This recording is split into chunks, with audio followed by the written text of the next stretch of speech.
तो फिजिक्स में हम देखेंगे की कॉन्सेप्ट ऑफ काइनेमेटिक्स, की कॉन्सेप्ट ऑफ काइनेमेटिक्स, ठीक है। बात करेंगे की कॉन्सेप्ट ऑफ काइनेमेटिक्स की, ठीक है। तो इसमें क्या होता है, सबसे पहले कॉन्सेप्ट आता है पोजीशन।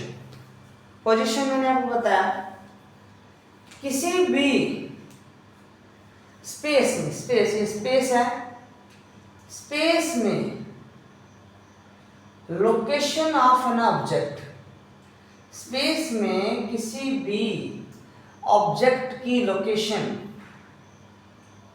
स्पेस में किसी भी ऑब्जेक्ट की लोकेशन अगर हमें फाइंड आउट करनी है तो हम उसको पोजीशन बोलते हैं। पोजीशन का मतलब ये होता है कि स्पेस है, उस स्पेस में क्या कोई ऑब्जेक्ट पड़ा हुआ है, उस ऑब्जेक्ट की लोकेशन, ठीक है, ऑब्जेक्ट की लोकेशन। तो location of an object in A space, in A space, ये बात आपको पता होनी चाहिए, ठीक है, इन ए स्पेस। तब देखो कैसे, ये लोकेशन है भाई, किसकी है, ऑब्जेक्ट की है या नहीं है, देखते जब, ये लोकेशन है किसकी, ऑब्जेक्ट की है।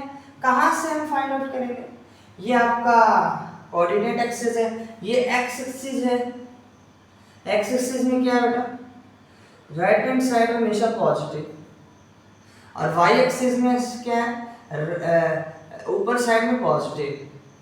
ये इस साइड क्या आएगा, नेगेटिव एक्स एक्सिस, नीचे क्या आएगा, नेगेटिव वाई एक्सिस, ये आगे पढ़ेंगे कोऑर्डिनेट एक्सिस में। और अब देख रहे हैं, ठीक है। उसके बाद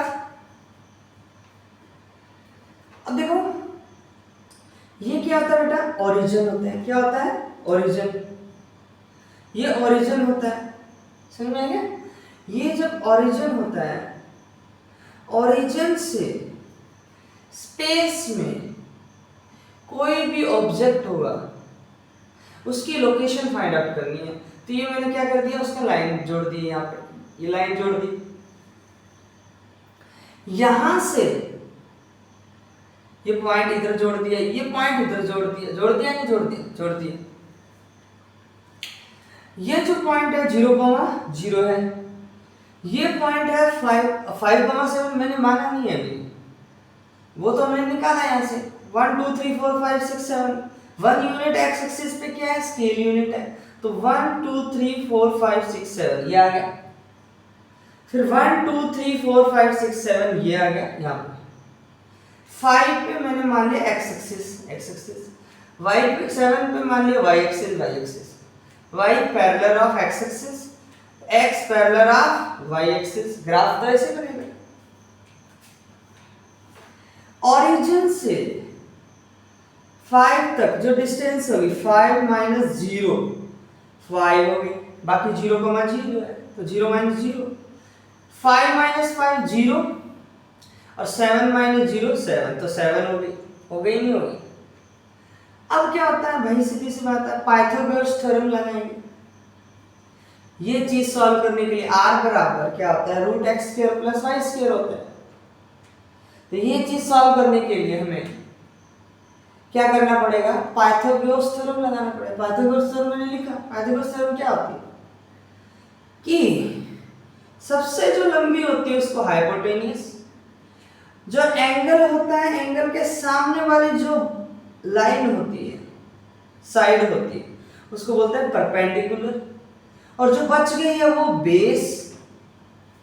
हाइपोटेन्यूस सबसे जो बड़ी होती है, हाइपोटेन्यूस का square is equal to base plus perpendicular का स्क्वायर, ये वाली इन दोनों के स्क्वायर के एडिशन के बराबर है।